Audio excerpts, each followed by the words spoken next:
guys, it's Dar. Peace and love. Welcome in. So tonight we're going to talk about a subject that people don't like talking about. They're very quiet about this subject, and for decades, it's been kept in the closet. It's child sexual abuse. Nobody wants to talk about it, and it's one of the most hideous crimes committed on children all around the world, and it disgusts me to my core.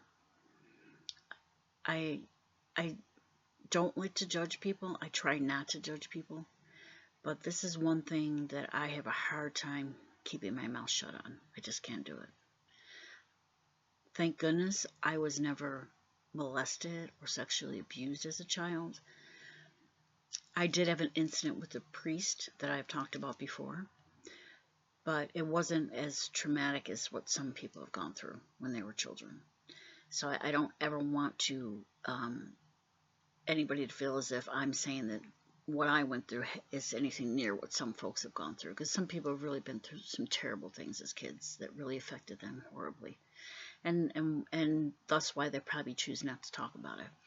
But I feel like this is something I have to talk about. I've always felt this way, and I can pretty much talk about any subject known to man, but with this particular subject, it really gets under my skin. And the biggest thing about it is nobody wants to talk about it. And it exists in society. It's in everything.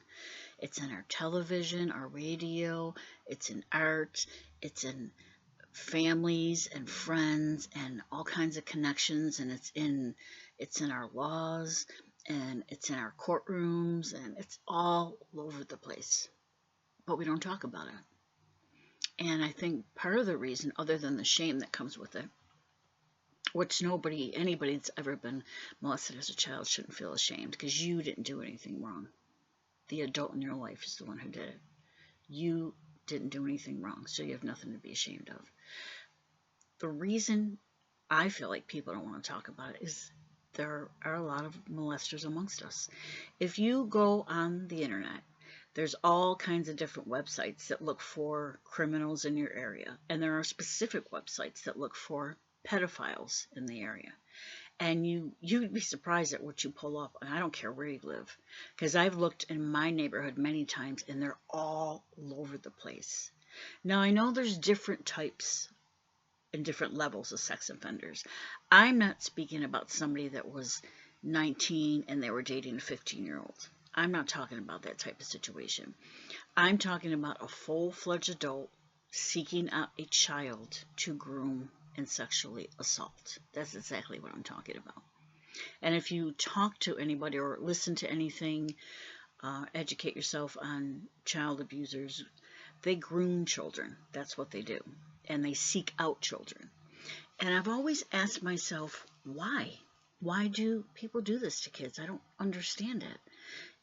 It's a sickness. I can't think of it being anything else. It's a sickness.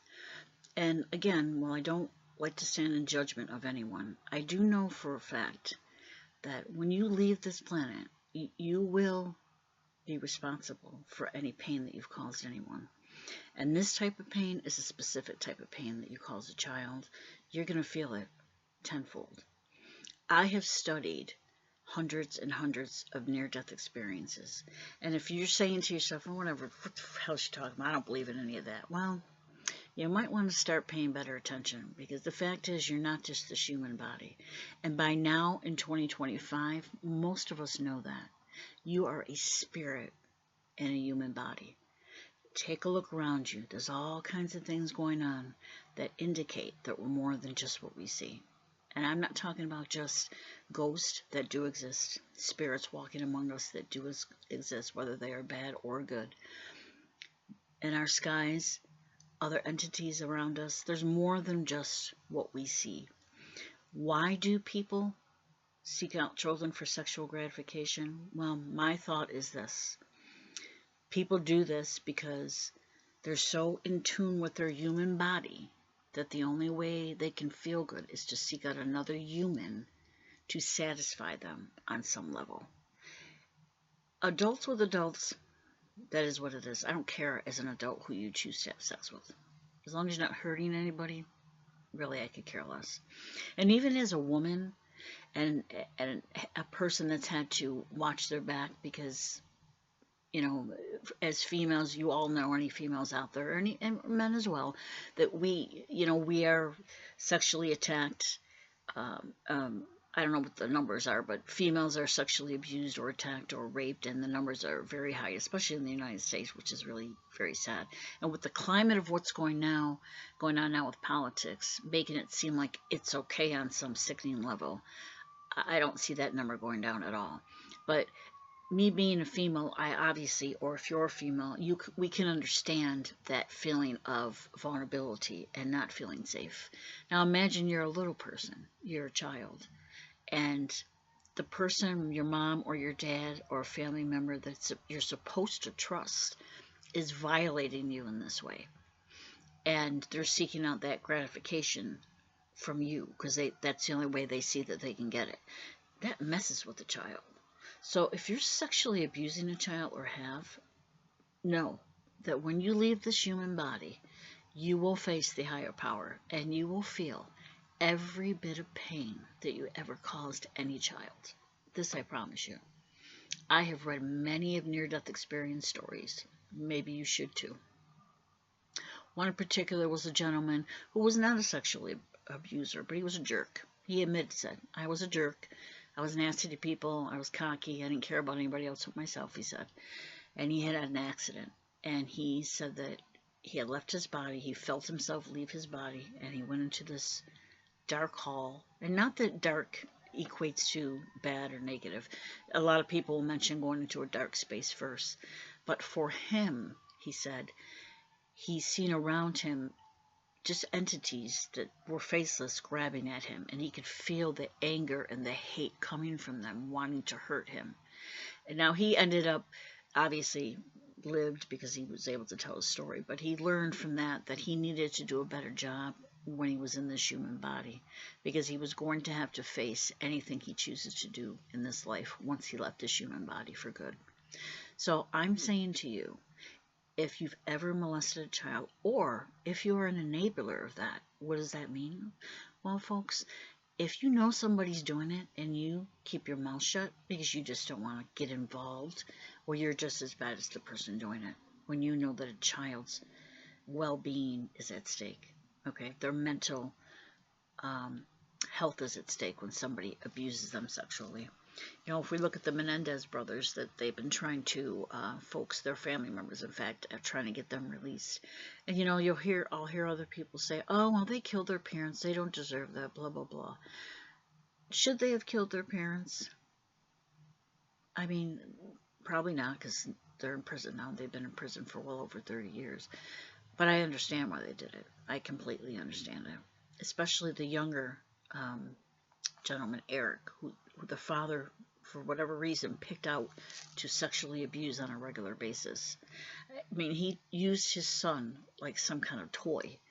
And I don't know if he never thought about the horrible abuse he's putting on this kid. He didn't care. And this man had a lot of money, which goes to show that doesn't matter. He had a lot of money, and he actually was a record producer. He actually, if you guys remember, Menudo. Do you remember the kids in Menudo? And they would change those kids as soon as they got a little bit past too old, like 15 or 16. They were considered aged out, so they would look for a younger kid. And he was tasked with finding those younger kids. But he was setting out to sexually abuse these kids. Now, I don't know how many he actually did that to, because a lot of them haven't spoken about it. There's only one that actually came out. But this was a man that was abusing his son on a regular basis. And these two young men were so manipulated mentally, emotionally, and physically that they felt that their only way out of this situation was to kill their parents. The mother was just as bad as the father. The mother wasn't sexually abusing them per se, though she did have a very weird relationship with her older son. She spoke to him almost as if he was a grown man, and she would seek out attention from him. So something wasn't right with both of the parents. But the mother never defended those kids. In fact, I think she saw the young man Eric as competition for her. So the thought process was not right for those parents. Is that the case with people who do that with kids? Yeah, something's not right. Will you seek out gratification through a child? Something's wrong with you. So if nobody's ever told you that, something's seriously wrong with you. And it's a sickening thing to do, and you need to stop. And if you've been molested, you need to talk about it. Even if you don't want to talk about it to somebody, sit down, write about it, get it out of your system, and then burn that journal and let it go, release it, and know that you were not responsible. Molesters are very, very smart because they know what makes a child feel good. They understand the human body. Biologically, we're pretty much all the same. So a person that's setting out to molest a child or sexually assault them knows where to touch a child. And the sad part is these kids, in this moment, not understanding what's going on, here's this human being that's touching them in a way that makes them have this amazing feeling that is built into our bodies to have as adults, really. But certainly not to be for you to have it through an adult hurting you as a child. I just can't even go there with thinking about it. But when they do this to a child, now a child feels this feeling, and then afterwards, they feel ashamed because they're confused. This person's supposed to care about them, and they didn't want this person to touch them, but then what this person did made them feel good, but now they feel bad or embarrassed because they had this feeling that they don't think they should be having, because this is their mom, their dad, their uncle, their cousin, their next door neighbor. They don't understand why this happened, why they feel good, but yet they feel ashamed. Well, it's nothing you did, honey. So if you're listening to this, you're not responsible for that.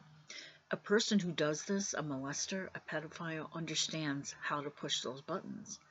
And it's all on them because there's something wrong with them. They don't know how to have a consensual, loving relationship with another adult. So they seek out a child for that gratification, to the point where it's just sickening. At all costs, they will search out a child and do whatever they can to get a hold of that child for their gratification. This is something that just really eats at my soul, and I have to talk about it, and I have to get more people to talk about it, because the only way you're going to stop this, and it runs rapid in the United States and every single country on the planet. Nobody wants to talk about it for whatever reason. We have to talk about it. We have to say it's wrong, it's not acceptable, and if you're doing it, you need to get some help, and if you don't stop and get some help, you're going to jail. It's not acceptable. Even in jails where you have people that are robbing banks, murderers, gang members, all kinds of people that we look at as bad, well, amongst them, they have a code. And if a child molester enters their area, these are still men that have families, have wives and daughters and sons and children, infants in cribs. They have families. And when they know that there's a molester, a pedophile amongst them, they will kill them. It has happened on many occasions in prisons. That's why pedophiles or molesters are separated from the regular population. So I really just wanted to get on here tonight and say that if you've ever been molested, I would love to hear your story. And I certainly don't expect you to come on and show yourself and talk about it or give your name. It's something we can keep private. I certainly would tell your story and use a different name. You don't have to give any of that information. But we have to talk about it. And if I don't have a story to tell, I'll find a story to tell, because unfortunately, there's so many amongst us. Is there a connection with the over 400,000 kids who go missing every year, give or take 100,000? I'm sure it's probably more on occasion. Maybe. People don't just disappear. Children especially. Somebody's taken them. And I can't imagine that, with the exception of parental abductions, I can't imagine that people are stealing kids just because they want to take them to Disneyland. So we have to talk about it. We have to. Because if we don't, it continues. And I know that there's parents out there that don't want this to happen to their child. And I can tell you, if I knew for sure it was happening to somebody's child, I don't care. at all costs, I would do what I could to protect that child. I don't care what somebody would think of me. I don't care if somebody threatened me. If they're hurting a child, I would do whatever I can to protect that child. Because you're creating humans that go out into the world and unfortunately either do the same to somebody else, or they become so angry and hate themselves so much because of this. It creates really just horrible emotional, mental situations for a human being as they grow into an adult. And you have no right to do that. We have to start talking about it. We have to stop being afraid and embarrassed, or for whatever reason trying to hide the fact that somebody we love has been doing it to somebody. We have to talk about it because we're all responsible as adults. So if you have a story that you want to share, please shoot me an email. I'd love to talk to you about it. And remember, it's so important for you to love yourself and to love others. We need to make some changes because the world's changing. It's changing fast. And we have to do and be the better version of ourselves. And that starts for me protecting kids at all costs. All right, guys, I'm out. Peace and love. I love you.